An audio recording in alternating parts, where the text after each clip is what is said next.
Hint number 5, being grateful. As we continue on our sensory journey through our sensory organs, through our nerves, through our spinal cord, move through our reptilian brain, we've moved through our mammalian brain, and now we're into our thinking brain or our neocortex. Thinking brain is that part of our brain that makes us think we're smart. We may be clever, but we're not that smart. Every person watching this, I imagine, has gone through a major loss in their life.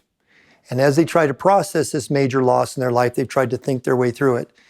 I've very rarely run into someone who's actually made sense of major losses. And the reason why is because our thinking brain isn't designed to process these major losses. It is designed to help us solve simple problems as this part of the brain. So what happens is within this thinking brain, we get something called perseverative thinking. This is circular thinking. The brain likes to put things in containers. If it sees something it doesn't like, or it sees something it doesn't understand, it tries to find a place to put it. If it can't find a place to put it, it spins. And as it spins, this creates this perseverative thinking. Some people might call this monkey chatter. This is that kind of talk that you have where it just goes over and on and on and on and you try to solve yourself. Those of us who are perseverative thinkers know we are perseverative thinkers because you wake up between 2 and 4 in the morning because that's what time the perseverative brain wakes up, wakes you awake, and then it starts to spin. The way to stop perseverative thinking is to get us out of our thinking brain, is to get us out of this model of trying to outthink ourselves. The way the brain works is it thinks between 10 and 30,000 times per day. And each one of these is not a word, it's a full and complete thought. Because our brains needed to survive, our brains became receptive to negative thoughts or negative input 4 times more than positive thinking. So the combination between all this stimulus and the negative thinking creates a self-talk situation in our brain that makes 70 to 80% of our thinking to be negative. And so every situation we run into, we look at the negative aspects of this. What's going to be wrong with it? What's going to happen wrong?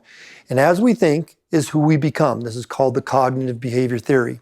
So to bypass the cognitive behavior theory, one of the best ways to do it is to change our thinking, is to actively push back against this propensity for negative thinking within our survival mode.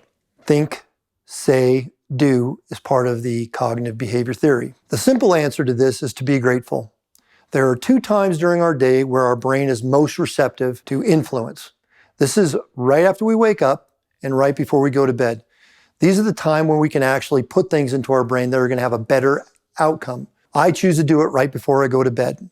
And to change this negative thinking, there is huge research that says gratitude is a great way to find our way, to find gratitude even in our difficulty, to find opportunity that comes out of chaos, to find not irrational optimism, it's rational optimism. It's not to say that everything is beautiful, it's to say that we can get through things even when they're difficult.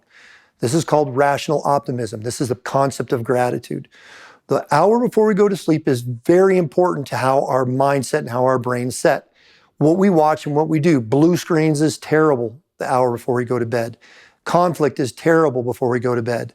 Watching negative news is terrible before you go to bed. So to change your rituals and your routine before you go to bed and open up a routine of rational optimism or gratitude before you go to bed is a great mechanism to change this negativity. I've seen people who just do gratitudes in their heads. They just list the things that happen in their day that they're grateful for, the things that they've seen, the things that they've done.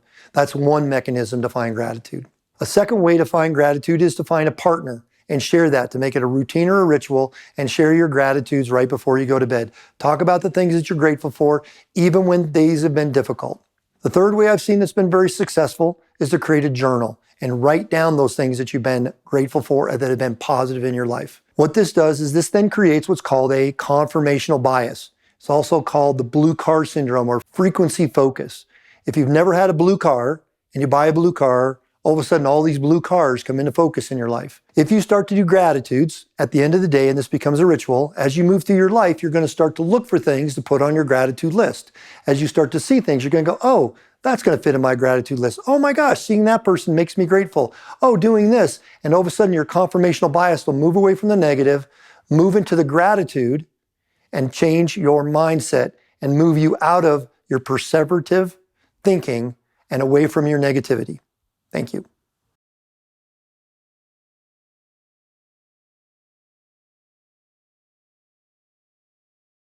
Hi, my name is Brian Yoder, and I'm a school counselor. I work in Northern Colorado with middle school and high school students. And I would say that I use gratitude on almost a daily basis. I would also say that I don't use it nearly enough. This is a powerful tool that has helped both my students and myself get through some challenging times. I highly recommend you establish a gratitude practice that works for you. Hello, my name is Stuart Breck. I'm a research wildlife biologist with the USDA, and today I just wanted to briefly talk about my experience with the skill of gratitude and the act of being grateful. I use this skill primarily in my personal life, but also I have to admit I use it in a professional way as well. And that often involves reflecting on what I'm grateful for, primarily during times when I'm maybe riding my bike to work or back after work, and thinking about the important things in my life, like my family and my friends, and in fact the job that I have. So this skill has really been important for me to be more positive with my family and make life more enjoyable in a lot of ways. So that's my experience in brief. Thank you for watching the video. My greatest hope is that by watching this, you either change your mindset or your intention or your practice. In this chaotic world, one of the things that brings back hope and help is a concept of bringing back control. And control comes back in little pieces. So through practice and rituals, you can regain control and regain energy. When we are fatigued and we are exhausted, one of the things we forget is where we do have control and where we do have power. Control and power comes through how we express the energy we have in our life. It also comes through how we change the rituals and the routines that we're practicing. Through watching this video, I hope you found a way to change your mindset and your outcomes and found a better and healing place to find energy. If you have any more questions, you're welcome to go to kairosSEI.com, where you can find more resources and more information on our website. Thank you.